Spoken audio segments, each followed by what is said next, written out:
First conditional sentences. The first conditional is used to express a real possibility in the future, a situation that might happen if a certain condition is met. Use cases. Use the first conditional when talking about possible future events, making promises, warnings, or threats, offering advice.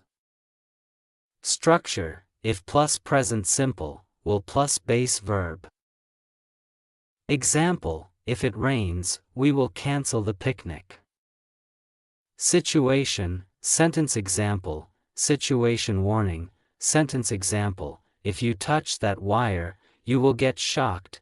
Situation advice. Sentence example. If you feel tired, you'll need to rest.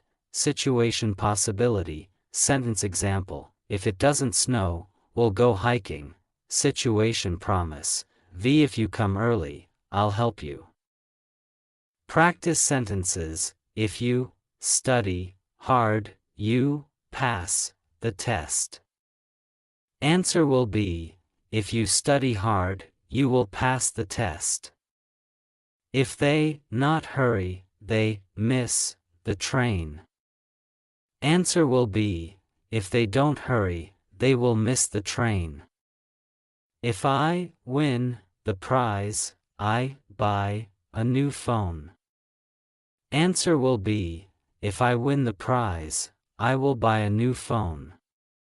If you not water the plant, it die. Answer will be, if you don't water the plant, it will die. Like, share the video, and also, subscribe to the channel for more learning. Thank you.